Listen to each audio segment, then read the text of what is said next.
Bom dia a todos, graça e paz do Senhor Jesus seja com todos nós. Uma ótima quinta-feira para todos, hoje é dia 30 de dezembro de 2021, nós estamos iniciando aqui o nosso último devocional do ano. Amanhã, dia 31, a gente não faz aqui o nosso devocional e também depois, a partir da semana que vem, eu estarei em recesso de férias, voltando só no dia 17 de janeiro. Então vamos encerrar aqui esse ano de devocional e também vamos encerrar a maratona bíblica. Por quê? Por coincidência, sem nós nos programarmos, a nossa maratona bíblica também termina no próximo sábado com a leitura tanto de Tiago como também do livro de Judas. Hoje nós estamos encerrando o livro de 2 Crônicas, então encerramos todo o Antigo Testamento, faltando, como disse, Judas e Tiago, que vamos ler amanhã na sexta e também no sábado, dia 1º. E aí, só para lembrar, voltamos então no dia 17 de janeiro aqui com o nosso devocional. Vamos falar então nessa quinta-feira, sobre 2 Crônicas 34 e 35, 36. E o tema do devocional é Josias celebrou a Páscoa. Está aqui no capítulo 35 de 2 Crônicas. 2 Crônicas 35, versículo 1 diz assim: Josias celebrou a Páscoa do Senhor em Jerusalém, e o cordeiro da Páscoa foi abatido no 14º dia do primeiro mês. Por que que isso é importante? Bom, Josias, ele foi o último rei reformador de Judá. Podemos até dizer que Josias foi o último grande rei, né? Depois dele houveram outros reis, alguns poucos, até o cativeiro babilônico e a destituição definitiva da nação, mas o último grande rei reformador foi Josias. Depois da sua morte, a nação entra em declínio definitivo até consumar então com o cativeiro babilônico, ficando então 70 anos no cativeiro babilônico. Em meio às grandes reformas que Josias executou, e aí você pode ler aqui, né, esses capítulos que a gente leu, 34, 35 e 36, principalmente 34 e 35, você vai perceber que Josias foi um grande reformador. Josias, por exemplo, ele reencontrou a lei de Deus, ele reencontrou o livro da lei que estava perdido dentro do templo, e ele fez uma grande leitura, uma grande exposição do texto bíblico para toda a nação. Josias, ele restaurou o templo com uma grande reforma no templo, inclusive com um uso de vultosas riquezas financeiras para a realização dessa reforma. Josias conseguiu reunir toda a nação, inclusive o Reino do Norte, né, o Israel, que aqui nesse período já estava bem dividido, Israel, Reino do Norte, e Judá, Reino do Sul. Josias é um rei do Reino do Sul de Judá, mas a nação de Israel, né, todo o reino, estava totalmente esfacelado, e Josias, então, reuniu toda essa nação. Agora, em meio a todas essas reformas, ele, então, celebra a Páscoa.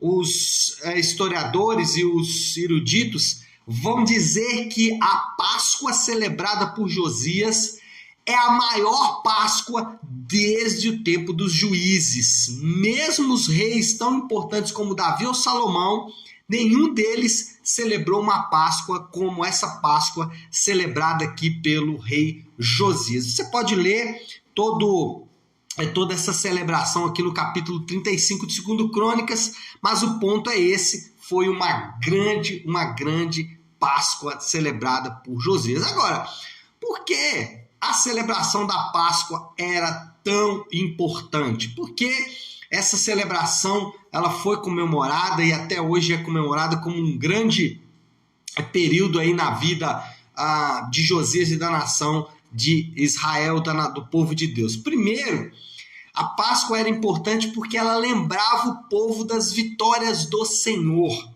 Esse era um dos motivos de celebrar a Páscoa, porque a Páscoa rememorava, era aquela lembrança da primeira Páscoa celebrada lá no Egito, quando o anjo da morte passou e as casas que não tivessem com o sangue do cordeiro aspergido nos seus umbrais, aquelas casas elas veriam o juízo de Deus, e nas casas que houvessem o sangue do cordeiro, o anjo da morte passaria por cima, não tocaria naquelas casas. Então, a Páscoa tinha esse viés de celebração das vitórias do Senhor, tinha esse aspecto de celebrar as grandes vitórias do Senhor. É interessante porque Jeremias, ele escreve próximo desse período aqui de Josias, e ele tem uma expressão que a gente conhece muito: quero trazer à memória aquilo que me dá esperança.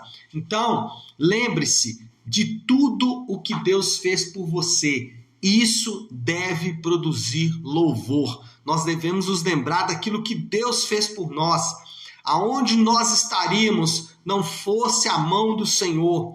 Como estaríamos se não fossem os grandes livramentos de Deus? Será que poderíamos estar aqui hoje se Deus de fato não tivesse nos livrado daquilo que nos era mortal? E mais, será que não caminharíamos a passos largos em direção à condenação eterna, à danação eterna?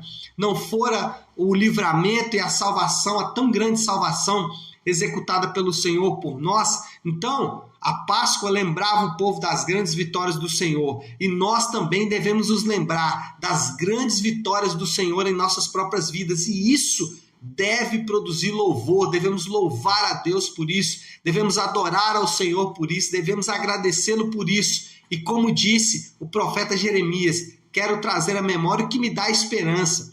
A esperança do crente não é uma esperança falsa. A esperança do crente não é uma esperança passageira, baseada em coisas humanas, em coisas perecíveis. A esperança do crente está no Senhor que fez os céus e a terra. Então, a celebração da Páscoa era a lembrança das grandes vitórias do Senhor. Em segundo lugar, a celebração da Páscoa criava um grande vínculo nacional.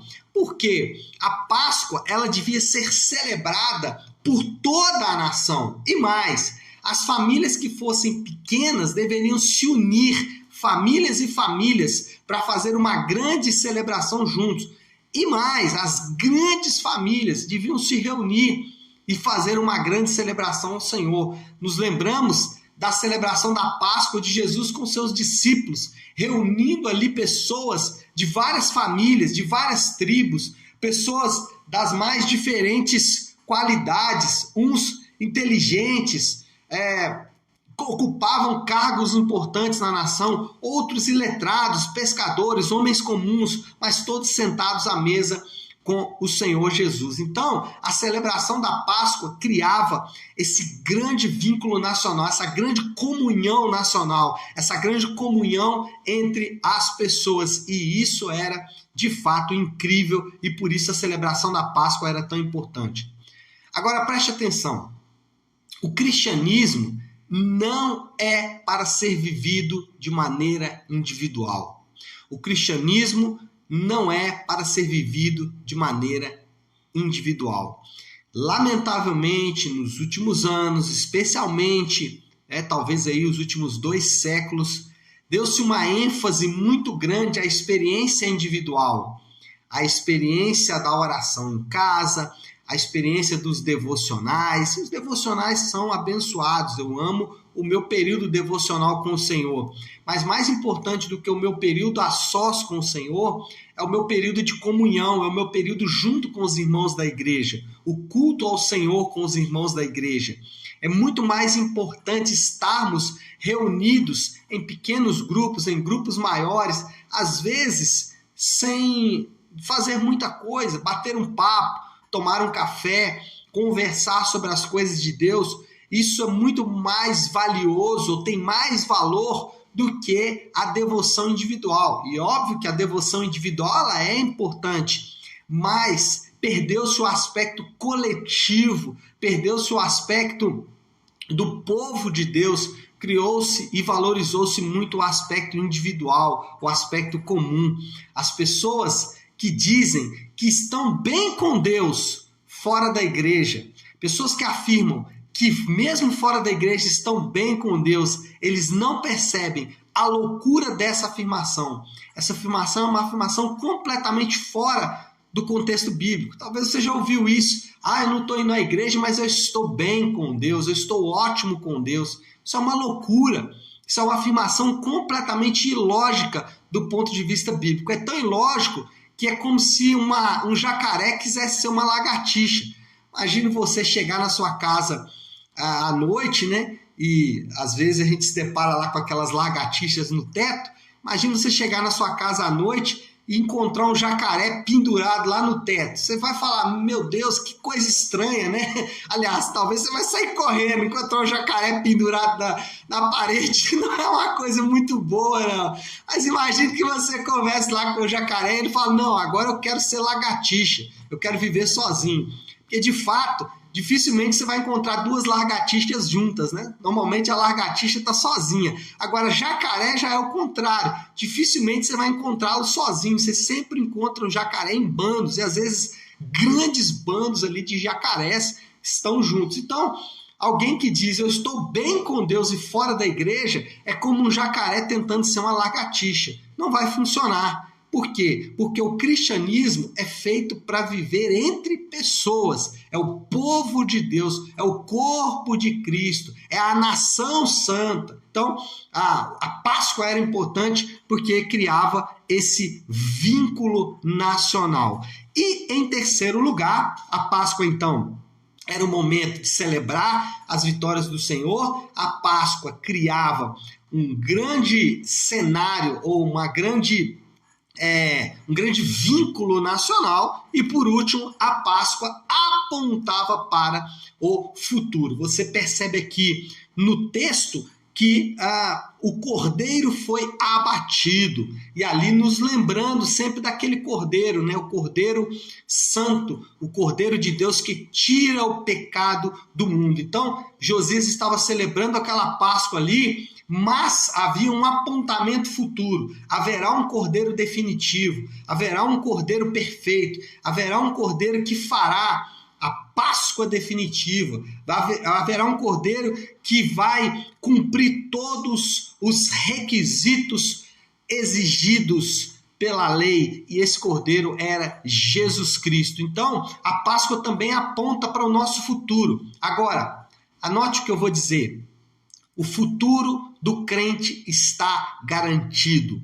Mas o futuro do crente está garantido não porque o seu futuro está escrito nas estrelas. O futuro do crente está garantido porque o futuro dele está escrito em um livro. Nosso futuro não está escrito nas estrelas. Por isso, não precisa olhar o horóscopo. Você não precisa ler o horóscopo, porque o horóscopo é simplesmente os astros apontando o futuro. Não, nosso futuro não está escrito nas estrelas. Nosso futuro está escrito no livro da vida, no livro do Senhor, na palavra de Deus. Então, o crente ou cristão, ele já tem um futuro garantido. A Páscoa lembra para o crente, não precisa ficar ansioso, não precisa ficar preocupado, o seu futuro já está garantido. Então, com isso, o cristão pode amar, o cristão pode perdoar, o cristão pode servir, o cristão pode obedecer. Por quê? Por que ele pode amar? Por que ele pode perdoar? Por que ele pode servir? Por que ele pode ser obediente? Porque o futuro dele está garantido. Mesmo que ele ame e não seja amado de volta, não importa, a pessoa mais importante da terra já o amou de forma incompreensiva, já o amou de forma incondicional. Então ele pode amar, ele pode perdoar, ele pode servir. O cristão, ele pode ser paciente, ele não precisa perder a paciência, ele não precisa perder as estribeiras. O cristão pode ser bondoso, o cristão pode ser misericordioso, o cristão pode ser generoso, e isso sem limites. Ele não precisa limitar. Por quê? Porque o futuro dele já está garantido. Não existe reserva para o crente. Então, a Páscoa, ela aponta para esse futuro glorioso para o crente. Então, nesse período que ele está na terra, ele pode viver sem limites, ele pode amar, perdoar, servir, ele pode obedecer, ele pode ser paciente, misericordioso, bondoso, generoso, ele pode fazer essas coisas. E não porque ele está preparando o futuro dele, não, porque o futuro dele já está garantido, já está escrito no livro, e nós podemos então, com isso, relaxar, ficar sem ansiedade, sem preocupação, porque o nosso futuro já está determinado pelo Senhor. Bom, a Páscoa foi celebrada por Josias. Por que era tão importante celebrar a Páscoa para Josias? A recordação das grandes vitórias do povo de Deus ilumina o caminho para o futuro. As grandes vitórias do povo de Deus conquistadas no passado, as grandes vitórias do povo de Deus conquistadas no período, na nossa vida, antes da nossa vida, em toda a história da igreja, todas as vitórias do Senhor que o povo de Deus conquistou e desfrutou, iluminam para a gente o caminho, mostram para a gente um caminho. Deus já venceu no passado, ele vai continuar vencendo no futuro. Deus já deu provas da sua fidelidade no passado, ele continua sendo fiel no futuro. Então, as coisas do passado apontam para o nosso futuro, ilumina o caminho para o nosso futuro. E isso é tão singular nesse período do ano, onde nós estamos na virada do ano. E muitas pessoas estão pensando o que vai acontecer em 2022. Então, amanhã, nos próximos dias, você vai ouvir os videntes, né? Você vai ouvir... espero que não, espero que você não ouça, mas enfim, algumas pessoas vão ouvir, outros vão consagrar-se, pular 7 ondas, outros vão vestir determinada roupa, enfim, as pessoas vão fazer algumas coisas aí durante esse período da virada. Mas os crentes, eles devem celebrar a Páscoa. E não é celebrar a Páscoa como a gente celebra, né, todo ano, não. É fazer aqui o que nós aprendemos da importância da Páscoa. Primeiro, já que vamos virar o ano, olhe para o passado e veja como o Senhor foi bom, como o Senhor te guardou. Segundo, pense nessa comunhão. Passe a virada do ano com pessoas que de fato fazem parte ou que de fato são relevantes para a sua vida. E não só da sua família, mas também da sua família da fé, do povo de Deus, da família de Deus, daqueles que são chamados segundo um propósito. E, por último, que essas coisas do passado possam apontar para a gente com o futuro. 2022 será perfeito. Por que 2022 será perfeito? Porque o Senhor já está lá. E tudo o que acontecer vai ser porque a boa mão do Senhor quis. E a nossa confiança é essa. Nossa confiança não está em carros e em cavalos. A nossa confiança está no Senhor que fez os céus e a terra. E é com essa confiança que nós vamos para 2022. E é com essa confiança que nós devemos viver todos os dias da minha vida. Tá certo? Vamos orar? Vamos colocar tudo isso aí diante de Deus, então, nessa manhã chuvosa de quinta-feira. Como amanhã nós não vamos ter o devocional, eu vou encerrar, então, esse devocional. Vou encerrar o devocional de todo esse ano de 2021 com a oração do Pai Nosso, como nós fazemos comumente aqui no devocional. Então, se você puder agora, pela última vez em 2021... pare o que você está fazendo e vamos juntos buscar a Deus em oração. Ore comigo. Pai nosso que estás nos céus, santificado seja o teu nome. Venha o teu reino, seja feita a tua vontade, assim na terra como no céu. Dá-nos hoje o nosso pão de cada dia. Perdoa as nossas dívidas, assim como perdoamos aos nossos devedores. E não nos deixes cair em tentação, mas livra-nos do mal, porque teu é o reino, o poder e a glória para sempre. Amém, amém e amém. Amém, meu povo querido? Então é isso. Nós vamos ficando por aqui, lembrando que alguns avisos importantes. Amanhã não temos o devocional aqui, véspera aí do ano novo, né, da passagem do ano. Então amanhã não teremos o devocional, sexta-feira. Também não teremos nos próximos 2 semanas, eu estarei em recesso de férias. Volto então dia 17 de janeiro. A maratona bíblica termina no sábado com a leitura de Tiago e Judas. Na segunda-feira reiniciamos a maratona. E aí nós vamos reiniciar a partir do livro que já estamos meditando na igreja, que é Mateus. Então vamos com Mateus e Atos, vamos ler os dois, mas começando com Mateus. Então, a partir de segunda-feira, leia Mateus, mas não vamos ter o devocional aqui. E dois últimos avisos. Primeiro, 31 para 1º, nós temos o culto da virada na Igreja Nave. A partir das 23 horas, 11 da noite, vamos ali até... 00:15 em culto e depois vamos cear juntos, né? Alimento ali, o jantar juntos. E no domingo, às 10 da manhã, nós temos o nosso culto de celebração na Igreja Nave. Lembrando que não teremos mais transmissão ao vivo. Vai ser gravado e depois disponibilizado para todos os irmãos, tá bom? Deus abençoe. Ótima sexta-feira, fiquem com... Aliás, ótima sexta, eu com a sexta na cabeça. Ótima quinta-feira, fiquem com Deus, Deus abençoe.